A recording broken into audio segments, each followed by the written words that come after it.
Let's start that again. Hello, everybody. Welcome to the first live stream of 2024.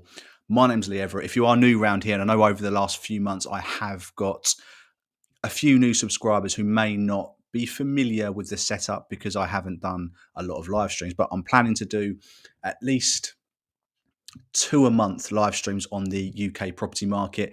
For all you guys who are here, who have been with me since I started this during COVID, thank you for everything and welcome to the live stream. And today, because it has been a few months since I did do a last catch up with you guys, I just wanted to go over what I, as an estate agent, have experienced over the last 12 months. Now, if you were listening to a lot of the live streams and videos over the last year before I sort of slowed down and eventually stopped, then you'll have a pretty good idea on what I've experienced. But I thought as 2023 has finished and we're now into 2024 by a few hours, and Happy New Year, everybody. I thought I'd go over the figures that my company have experienced, not only for this year, we're going to compare it with last year, and then we're also going to go over what those pre-COVID figures were, so we can see the change from 2019. We're going to skip 20 and 21 because, a lot of media outlets are comparing to pre-COVID times, all their figures, etc. They go, compare it to pre-COVID. So I'm going to do the same and let you know exactly what I've experienced from my company, which has two offices in our sort of council area, our district. And hopefully that will give you some insight on what's going on in my part of the world in North Essex. And then you can let me know whether it's something that you've been experiencing as well. Let's get into it. First of all, Duffy, welcome. Been looking forward to this. I've been looking forward to do it as well. I did forget how much setup I need to do. There's a lot of wires everywhere, Duffy. A lot of wires. It's a good thing my wife's at work. Otherwise, should be fuming. But Happy New Year to you, Duffy. Thank you for joining me. So I've got figures, which is completion. I've got a few figures actually. I've got the average asking price of every property I had on the market. I've got the average agreed price for every house, well, for all the houses actually, but we've got an average at the bottom of it, which tells us obviously what people are asking and what they actually got, and then also the difference or the average as well. I've got a high and a low. I found some of the reports on the software that we use in the office, which I was looking through during the last few days of work before we closed. And it makes some interesting reading. It really does. So you're going to see how many completed sales my company had. You're going to see the average price of each year. You'll have the high, the low, and the average, and also what the difference is. And you'll be able to see how house prices have changed from 2019, forgetting 20 and 21. We're going to go to 2022. And then finally 2023. And I think I've rambled on enough, but if you are watching, please give the stream a thumbs up because that really helps YouTube push this out. And this is just a no BS assessment of how I've found the last year and comparing it to last year or the year before and 2019 before all the craziness of COVID. And I've also got a few questions that you guys have asked on the post I put out a few days ago. So we'll try and get through those and any questions that you guys have as well. So please say hello if you are here. Otherwise, me and Duffy are going to be on our own. Right. So, also before we go, I've got this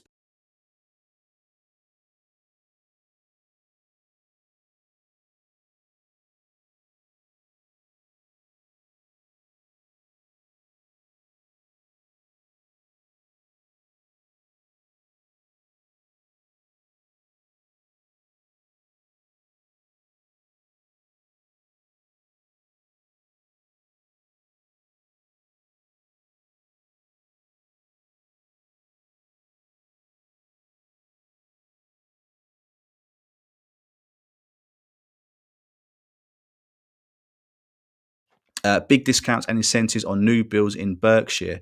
Nice. I mean, we've had a newish development go live. I think in September, which they've not done very well at all, from what I can see. They interviewed me or my company as a potential suitor for for selling their 90 odd homes. I think it was. They turned me down. They turned me down. They went for a corporate in my town, which have only sold. You could probably count on your family's hands how many houses they've sold the whole year compared to me. But you'll see how many I completed on last year, which is why it was a bit of a sucker punch. But yeah, interestingly, yeah, incentives and discounts as well. Don't normally hear that new builds do discounts and incentives, Duffy. So that's interesting to hear. Very interesting to hear. Right, so let's get into some figures. Now, if I've set this up right, this should be 2019's figures. There we go. Can you see that all right? Let me know if you can see it. So, in 2019, we completed on, so it's completed, actually transactions that completed, 248 properties. Now, caveat to this, unfortunately, I can't take out beach huts and park homes, which won't appear on, say, land registry data and stuff like that. They'll appear on Rightmove's data when they do their indices, etc. But this will include, unfortunately, park homes and beach huts, which we do sell. And you can sort of tell by the bottom figure there. I'll try and make that a little bit bigger. Yeah, but I'll explain these columns. So this first column is the total value of property that we completed on in 2019. So just shy of £52 million worth of property, which some of you might think that's not a lot. Some might think that's a lot, but it is what it is for where I am. These are raw figures from my company, which that encompasses two offices covering a fairly large area in North Essex. So the minimum property that we sold was £20,000, and again, that potentially could be either a beach hut. It probably is a beach hut for £20,000. The most expensive one between my office and another office sold was just shy of 700,000. Again, depending where you are in the world, some of these figures could be really expensive or really, really high. And that gave an average selling price, and remember, including beach huts and park homes, of 209,614. So that's the first column. That's what people were asking. Now, the column next to it is the actual achieved prices. So of that just shy of £52 million worth of property we had up for sale, the actual completed price was nearly £50 million worth of property, £100,000 short of it. The cheapest house we sold was £19,500. Again, might have been a beach hut or a park home. Most expensive was £665,000, with the average being £201,240. Now, for my part of East Anglia, that was pretty below average. So we're one of the cheaper parts of East Anglia in North Essex. But the interesting thing I wanted to compare was really, what was it? Where is it? Hang on, let's just try and make that a bit bigger if we can. There we go. Oh dear, it's gone. There we go. Was what the actual difference is. Okay, so we can see that the average house was £209,614,000, the average asking price. The average agreed price was £201,240, and that gave an average discount of £8,374. So in 2019, most people were getting around £8,374 off the property that they were offering on, which, as an agent, you'd like for your sellers for that to be as close as possible. But yeah, it is what it is. These are just unfiltered, no bullshit figures. So we completed on 248, and our average house sale price was 201,240 that it completed on, and we had £8,374 worth of negotiation between the vendor and the seller. So that was 2019. I could pull up 2020 and 2021 for the next live stream if you are interested. So if you are, please let me know. Now we're going to go on to what we're going to do first.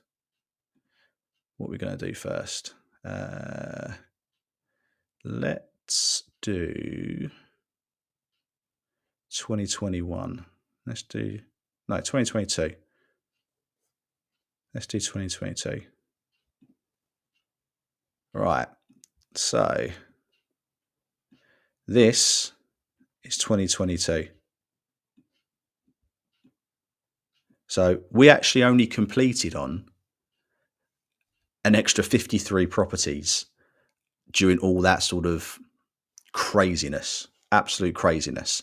But what is interesting is how the total amount of the asking prices dramatically shot up. Absolutely stonking. It was stonking. So if you remember back, the last one was £51 million, or just shy of £52 million worth of properties for sale. And in 2022, that jumped to £71 million with only an extra 53 properties. So, yeah, you can really see what happened between 2019 and 2022. Very, very, very crazy. So the cheapest place was 17,500. Again, probably a beach hut, where the average asking price was £237,000. And yeah, what was that in 2000? That's 209,614 in 2019. So a real big jump, well over 10% there in terms of increases in that crazy time from 2019 to 2022. It was a crazy time, absolute crazy time. So most expensive house we sold was £750,000, with the average sale price being £230,000, and the discount that people got in 2022 was less than in 2019 of £7,168. That was the average discount buyers got off of properties. So but the maximum, which you can see here that at the max part at the bottom that there was a £75,000 offer agreed, which is crazy.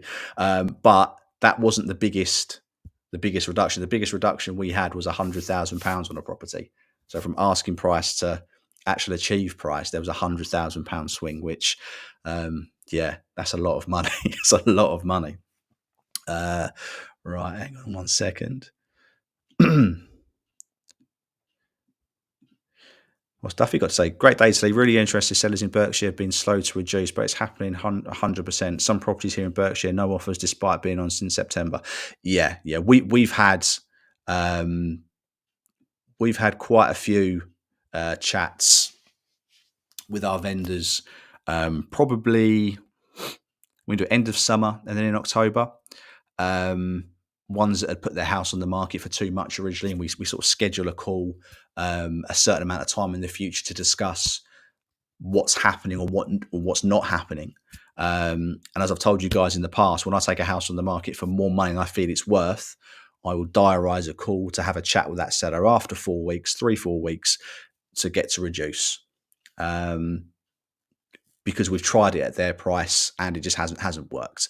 But yeah, what we're finding at the moment is you've got a lot of other agents who are targeted so heavily on getting houses on the market. So normally your big corporates who have to hit their targets of getting properties on the market, that are going round and promising sellers that they can get them the price they want, and just sort of fueling their ego in terms of, or massaging their ego in telling them they will get them the price that seller wants, when in reality, if an agent's had 4 weeks trying to sell it, and again, my agency is this year, again, we were the top selling agent, my office in our area.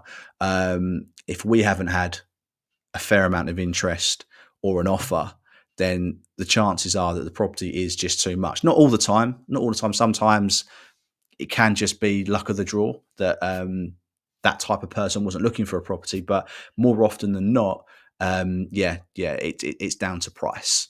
And these other agents are going around, and you're just seeing the same house go on the market with another agent and another agent and another agent.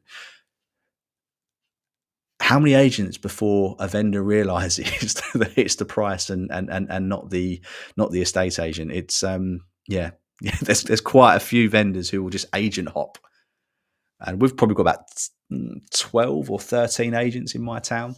So I don't think I've seen a vendor that has gone through them all yet.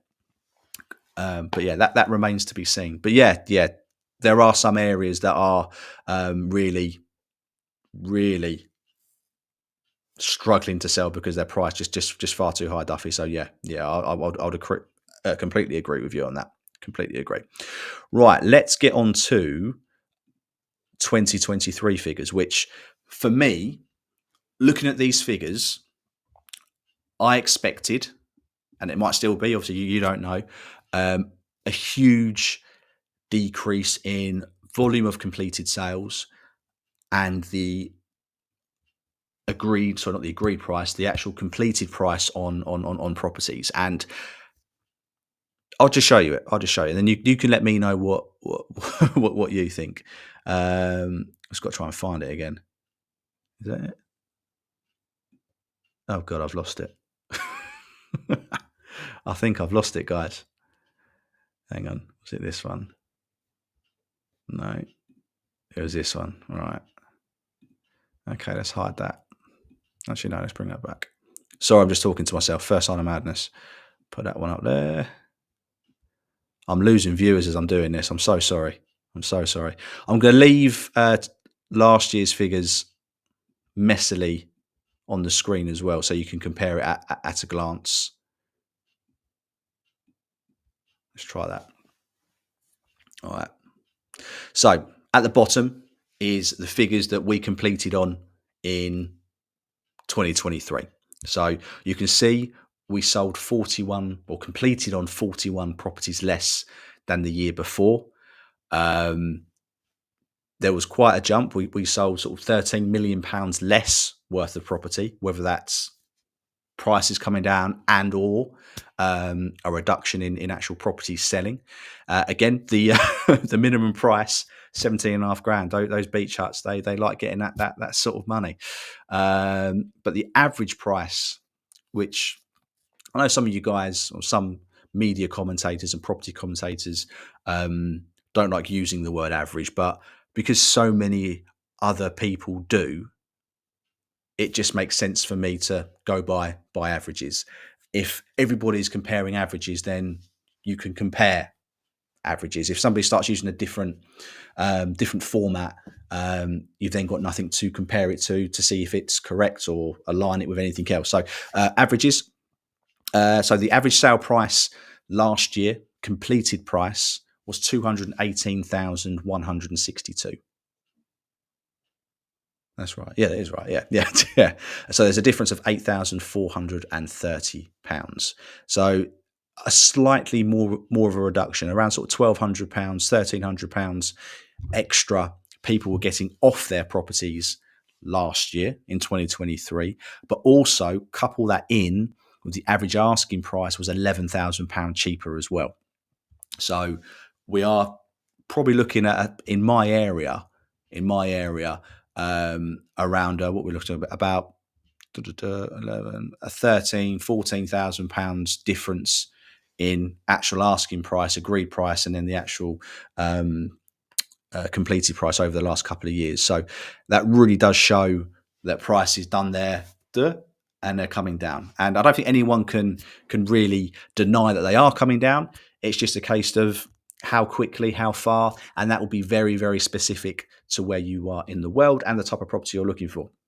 But funnily enough, for us, because we sell quite a lot of the average home and below type property, the 226,000 or £218,000.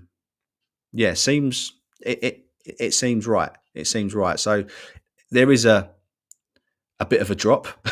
So we're talking about £12,000. Yeah, £12,000 from actual last year's figure, 2022 figures to 2023 figures, off of the average home that I sold in 2023. Which yeah, it is what it is. It is what it is. Yeah, so that was the main data part of this video. I didn't want that part to go on for too long. It's already gone on 21 minutes. So yeah, if you do find that interesting, please give it a thumbs up. That would be absolutely fantastic. We haven't got any likes just yet, so if you could like it, that would be really, really great, guys. Thank you. Where are we here? Right. Has anybody done the poll yet? Where's my poll?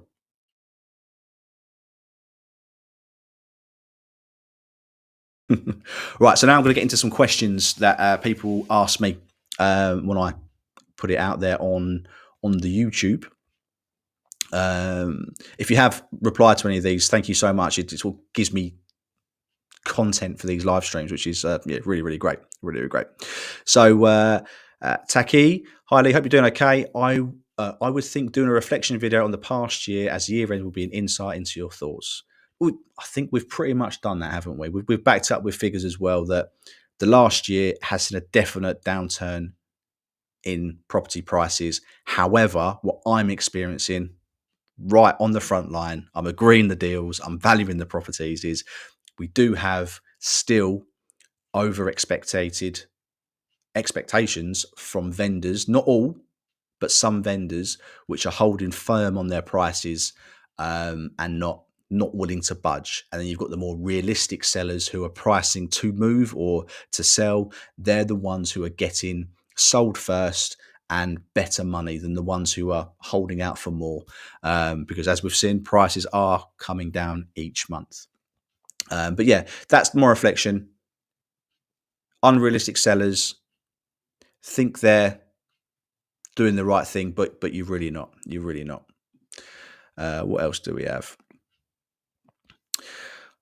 From Sean McShane, why don't you give an insight to do's and don'ts for buyers when dealing with agents, viewing follow-up questions, and how to present an offer in the best way based on different type of buyers' positions? Have a good Christmas. That was from a few days ago. Right, so dealing with estate agents is relatively simple. And if you have any other ideas on how to deal with estate agents that I may not be thinking of or what have you, please pop them in the comment section. That'll be really good, really good. Just be nice to them as you would be anyone else. Estate agents are just people. Some of us, I'm an agent, have been trained in such a way that, yeah, it can be quite off-putting and intimidating. They tend to be your corporate estate agents or agents who have worked for a corporate company and they may have moved to an independent. But if you go to a decent, long-established independent estate agent, then you shouldn't really have any issues in dealing with them. They're just generally middle-aged people who want to provide a good service and pay their bills. And yeah, so my advice would be dealing with estate agents is to basically just be nice and courteous. You don't have to suck up to them because yeah, we just want to sell houses. And if you're the right buyer for a property, you will get a phone call first if you're in the front of their memory. So keep in contact, dropping emails every few weeks or week to say, I'm still looking, this is what I'm after. Have you had anything new? That'll be something which I would probably look to do quite often with estate agents, especially coming into this year where you might start seeing some more desperate sellers and agents will know a few days in advance before a potential good deal is coming onto the market and you want to be given a phone call first. That would be what I would say is, yeah, stay in contact with them because some agents are lazy. They won't always contact you.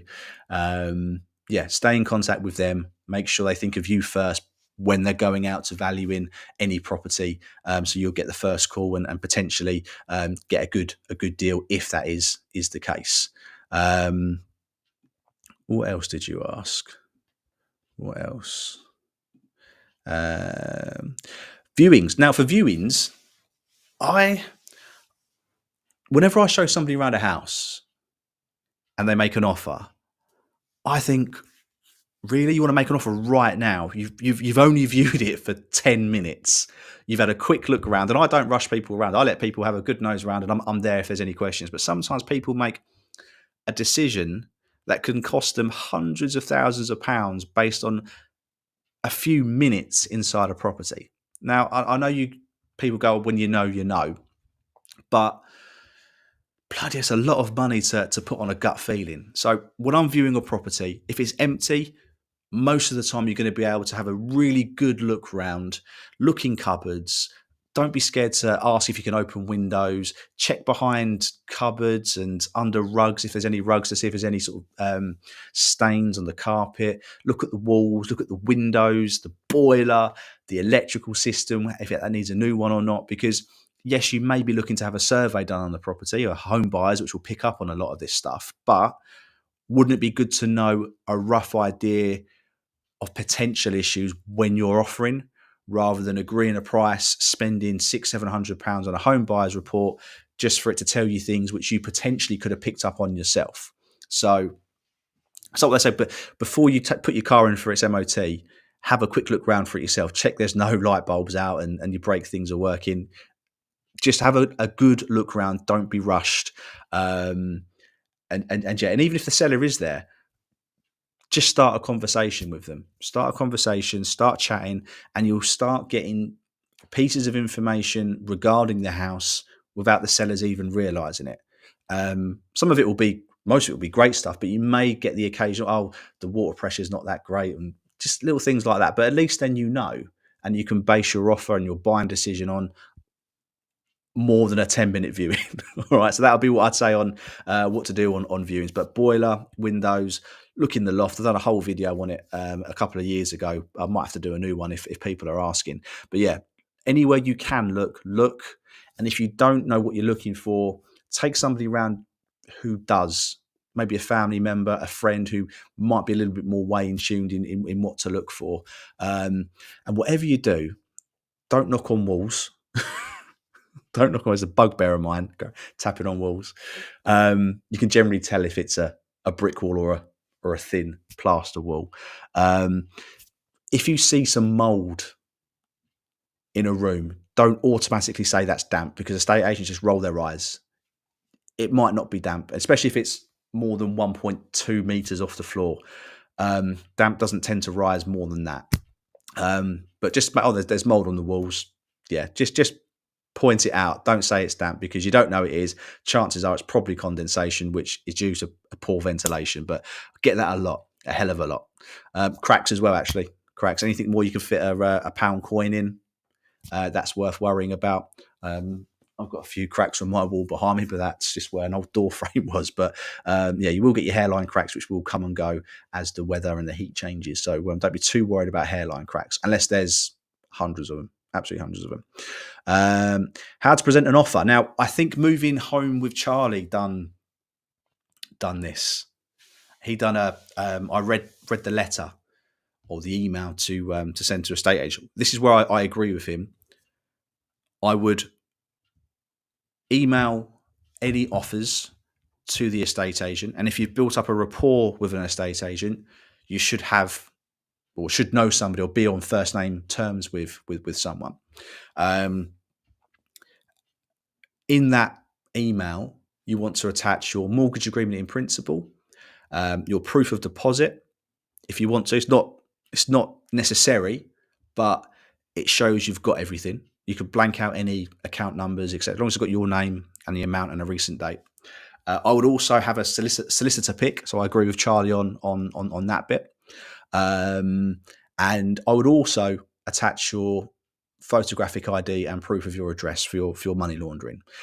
That way, with those 4 pieces of information, if an offer does get accepted, it's yours. They haven't got to wait for your mortgage agreement, ID, solicitors and stuff like that before they get it off the market. They can go, right, Mrs. Vendor, we've got an offer from Mrs. Buyer. They've given me X, Y, and Z. They've got the money, they've got the deposit, they've got the mortgage in principle, they've got a solicitor, they are ready to rock and roll. That conversation is so much easier to have, especially if it's a low offer. If you're offering low, having all that information can really seriously help you. Seriously help you. Yeah, but when you're having that as an agent, having that chat with that seller about the offer, knowing that or conveying to our vendor that you are ready to rock and roll will go a huge way in having that offer accepted. But in terms of actually offering, yeah, put it in an email. I don't agree in putting timescales on it and asking for money back if they pull out and stuff like that. I don't think when you're first agreeing a sale, there has to be that degree of trust. There has to be. Both buyers have to be happy. Both have to trust each other. If one party doesn't trust or isn't happy, the deal's not going to happen anyway. And if you can start off on the wrong foot, sometimes offering low can do that. Sometimes putting in demands can do that as well. And it won't take much for a sale to go wrong, whether it be a small thing come up on a survey or a chain taking longer or what have you. It just gives somebody a perfect reason to go, no, I don't want to sell to you anymore. Yeah, so I would put your offer in writing, follow up with a phone call, say, right, Dave, I've emailed you my offer. Could you just reply to say you've got it and let me know what the seller says via email? Because that way they're not pressurizing you with phone. If they call you, just ping them an email back saying, hi, David, I'm in a meeting. Can you drop me an email? And then do it that way. But your offers, and I've done a couple of videos on this, is when you start low, your first increase should always be your biggest increase. And then every increase, if there is any after that, halve it by the previous offer. So if you go up by £10,000 your first offer, my next offer, if you wanted to, would be 5,000, then 2.5, 1,250, etc., etc. I couldn't do the maths quick enough to work that next one out. But yeah, that way you're showing a seller that you're getting close to your max, and don't go more than what you want to pay, no matter what the estate agent says to you or emails you. So yeah, I hope that helps. And again, if you can like the stream, guys, that'd be fantastic. Really helps the channel grow and help some more people buy houses. What did he say? How to present offers? Yep, done that one. Had a video a comment on a video I done, might be 3 years ago now, from Ambreen. Thank you for the insight into buying. I'm a first-time buyer. I've found a house finally that has not been snatched up. Obviously, sounds like they're in a pretty busy part of the world still. The vendors have accepted my offer, thankfully. As I don't know how it all works, the estate agent have offered their own solicitor. No. Is this wise? No. I've given all my details and paperwork, and my initial agreement in principle has been accepted. What happens next? Are vendors allowed to accept other offers in that time? What are the next steps? Sorry for all the questions, just very nervous. Don't be nervous. This is the exact reason why this channel is here, to answer these questions and try and put your mind at ease somewhat. So, you don't have to use the estate agent's solicitor. And if they try to recommend one which isn't particularly local and it's a corporate company, like a Harts, Bairstow Eves, those sorts of ones, I would steer very well clear. They will get a referral from that solicitor, and they have to recommend them whether they're good or bad or not. So some of the agents I spoke to in the corporate world hate recommending the solicitor they have to recommend. I personally like to, first choice is always use a local solicitor to the property that you're buying, because they will know the area, they will know things to ask and those sorts of things. Second choice is something that's come from recommendation. And third choice is one that I have used, I think 30 times last year. They are an online one. So if you would like a quote from them, let me know. But they were really good. They're on the ball. Everything was emailed over and chased twice a week, which can be very frustrating when things aren't chased. Yeah. So definitely go local first. Recommendations, and if you can't find anybody else, let me know, and I can put you in contact with a conveyancer who can give you a quote. I think they're still doing a £200 discount as well if I refer you. So yeah, let me know on that front. Done all your paperwork and initial agreement. Fantastic. Well done. What happens next? Are the vendors allowed to accept other offers in that time? So an owner can accept another offer at any point up until exchange of contracts. Sounds scary. But you are also free to withdraw your offer at any point and offer another house right up until exchange of contracts. So this is where that trust has got to come in, where both of you got to be happy from agreeing the deal on the first day. So an agent, if they take it off the market, which they should do if you provide all the information, the vendor shouldn't accept any other offers or any other viewings.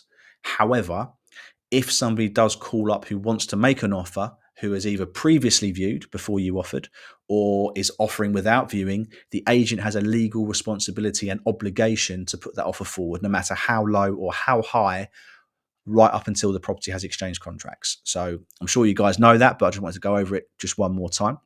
And the next steps for you, Amberine, is to get the solicitor instructed, get your paperwork filled out as quickly as you can via them, pay any money you need to, and the rest is really in the choice of your solicitor and the choice of your mortgage broker to get the job done as quickly as possible. So I wish you the best of luck, and drop back anytime and let us know how you're getting on.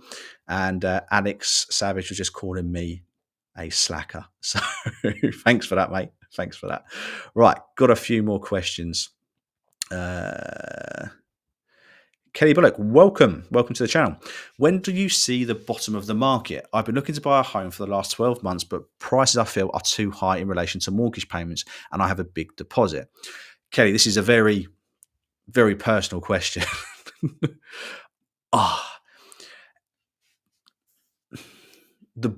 You don't know when the bottom's hit until it's already started to go up, and then it's too late.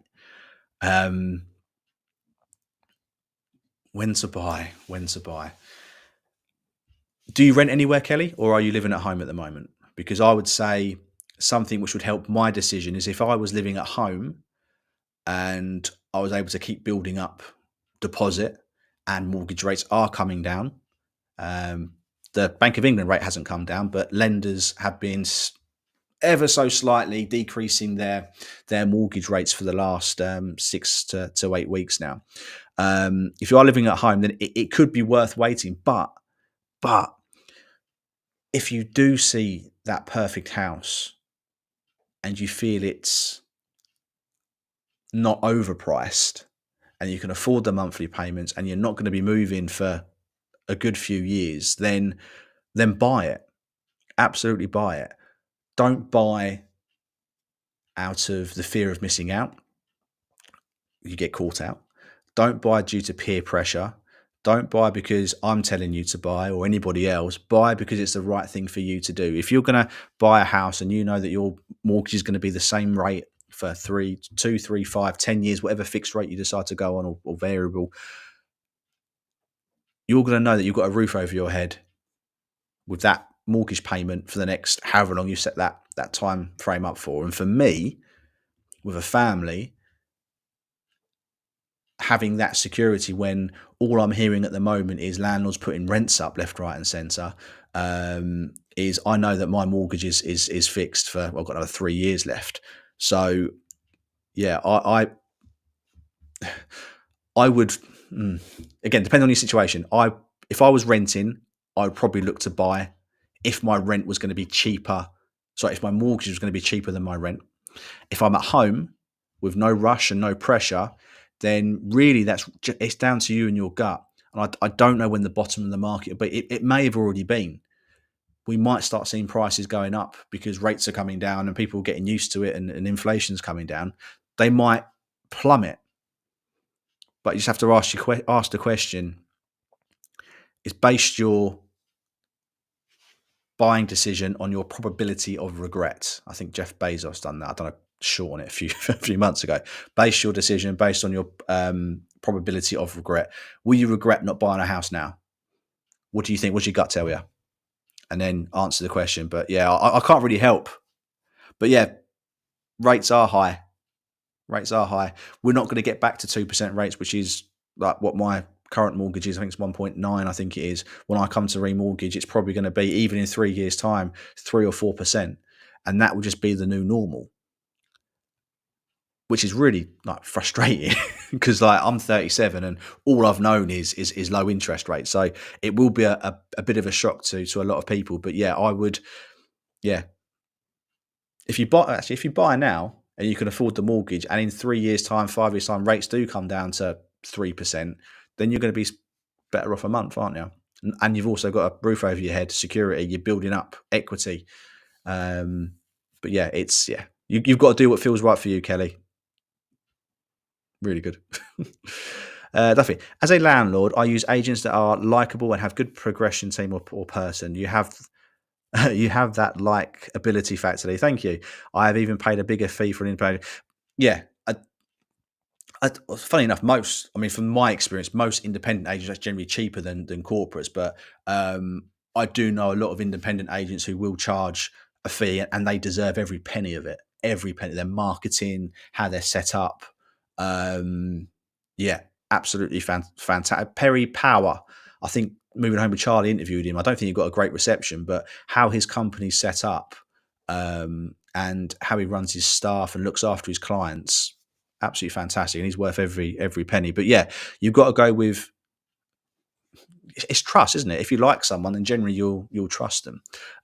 Good sales progression team, very key, very key, because just getting your house sold is it's not even half the hassle sometimes, or half the time.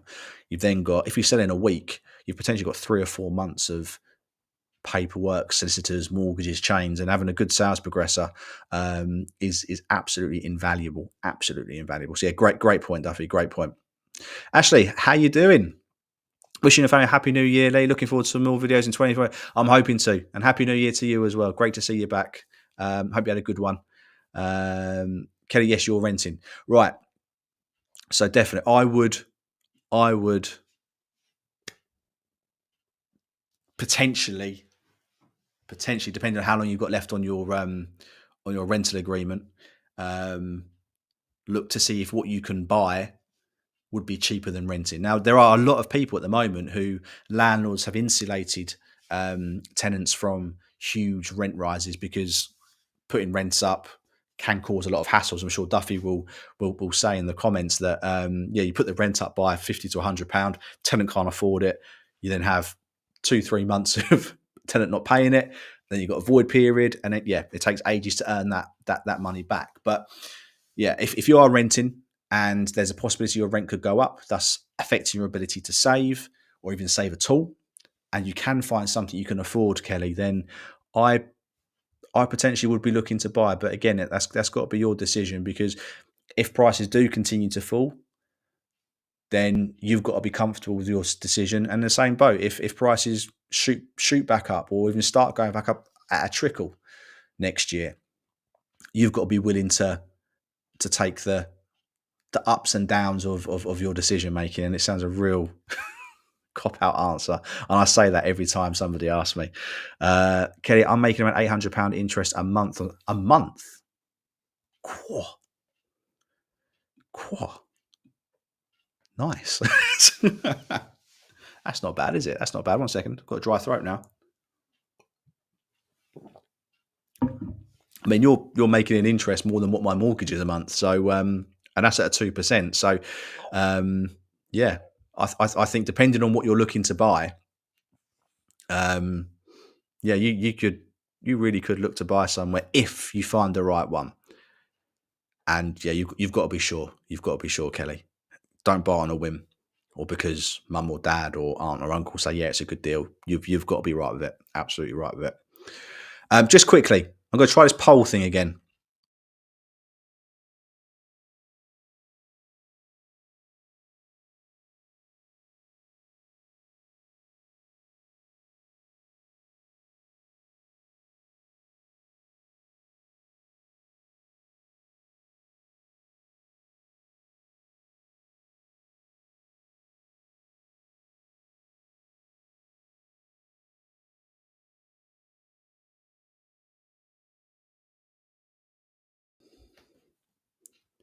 Let me know what you think.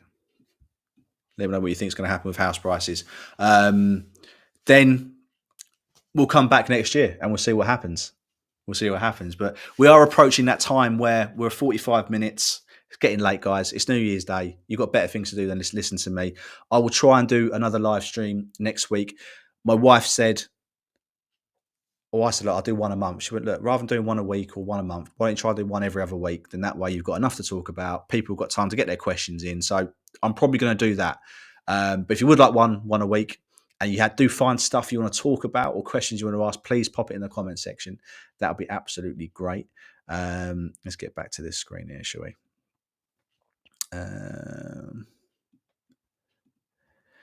Be brave with your offers, Kelly. Bag yourself a bargain. Duffy knows what they're doing. The worst thing an owner can say is no to any low offer. Absolute worst. They can say no. And then you can just go up if you want to, or walk away. You're in that unique position. Well, yes, you are renting, which obviously does cost money each month. But if your landlord's not throwing you out and you can afford your rent, then yeah, you really don't have to rush a decision. You can chuck it. We have some people that come in and they offer on 10 houses a good 15-20% less. Don't even view them. Just go around, and normally one person will buy it. One person will buy it. You normally get someone who might be desperate, and there will be desperate people next year, or this year, sorry. Was it 1.2 million mortgage deals that are ending? Which, that figure really frustrates me, because you're not telling me that every one of those 1.2 million still has a mortgage to pay. There will be a percentage of those people that have actually finished their mortgage. So yeah, I wish people would say that. That although deals are ending, it doesn't mean that all those people are going to need to remortgage. Some of them, maybe a large percentage, maybe not, but some of them will have paid off their mortgage. So Duffy thinks, you'll think they're going to drop more than 10% this year?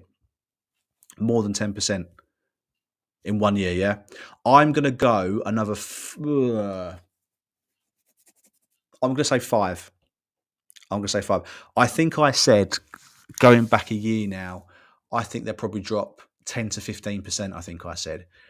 And we're already at 10%, I would say, based on what I've been experiencing my end. So, yeah, I reckon another 5% this year.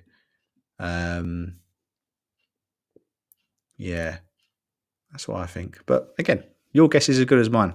And Kelly is trying to put in some low offers. Just keep doing it. I say, all I can do is say no. Have you built that rapport with estate agents, Kelly? Have you sort of spoken and said, look, this is my position. Pick one agent from each office that you just drop an email, the same email, for God's sake, just change the name. That's what I do with solicitors' emails. I just have the same email, just change the name, change the address, and fire the same one off to get updates. Yeah, just get to know one. Don't bribe them or anything like that. Just yeah. If there's one that showed you around a house that you got on really well with, just drop them an email tomorrow when they reopen. Hi, just thought I'd let you know I'm still looking. You showed me around, blah, blah, blah, blah. Could you let me know if anything else comes in? I've got mortgage agreement in principle, all the usual stuff. Yeah, and just once a week. They're not very helpful. Yeah, they're not painting us agents with much. Where are you looking in the world, Kelly? Where are you looking? I mean, I know some agents around the country, a few good ones. So if you let me know where you are, I'll see if I know one that will be able to look after you. But yeah, I can't help if they're not very helpful. Agents don't want to earn money. This is it. This agents, like younger agents, and I wouldn't put myself in this category at the young age of 37, but any agents that have come into the game in the last 4, 5 years, 6 years even, haven't experienced a rubbish market. And although it's not the crash which some people were predicting, the market has been bad and it has been challenging. And some agents just don't know how to sell in a market like this. Yeah, they just don't know. They haven't experienced. They haven't had to pick up the phone and call people.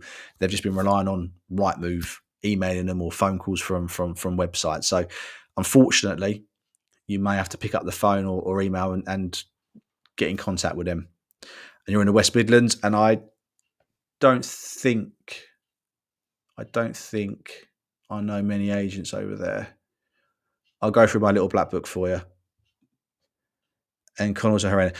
Connells were so horrendous in my town, they left and their parent company or a sister company, William H. Brown, yeah, they took over. Same staff, just to rebrand. Hearts done it as well when they were Spicer McColl. Spicer McColl, same company as Hearts, same people, just different logo to try and rebrand. But yeah, still still not as nice as us independents. I get that they're working for their vendor, but I might be their vendor in the future. The problem is, Kelly, is because it's a corporate agent, they've promised their seller a figure. They've tied them into a contract for probably at least 16 weeks. At least. I mean, I know Connells or William H. Brown in my area, I've been tying people in for like 32 weeks. 26 weeks. 26 weeks. So that they have set expectations so high for their sellers that if they don't deliver, they're going to get it in the neck. So I'm not saying that you can pick which agents have the house you want, but if you're finding that they're not very helpful, then don't view houses with them. That's the best I can say. Or if you're finding that they're not making viewings for you and stuff like that, then just go and knock on the door yourself and say, look, I've tried to make a viewing via Connells. They've not come back to me for X many days or what have you. Can I come and have a look? And just do it that way. If that house could be the one for you, then just go ahead and do it. Take the bull by the horns. And but you are right. They do have a duty of care to you, the applicant, the buyer. Their loyalty will always lie with the seller, but they have a duty of care to you to look after you, to make sure you're treated right, prim and proper, and not exploited or taken advantage of. So some agents forget that. And that's one of the main reasons I set up this channel, because there was no one helping buyers. Now there seems to be loads of them. So, but anyway, look, I hope you've enjoyed this live stream. Thank you so much for watching. If you are still watching this on the replay, please pop in the comment section where you're from and any questions you might have. Before you leave, please give us a thumbs up. That'd be fantastic. Happy New Year to you all. And I'll either see you next week or the week after. So like and subscribe so you get a notification. Love to you all.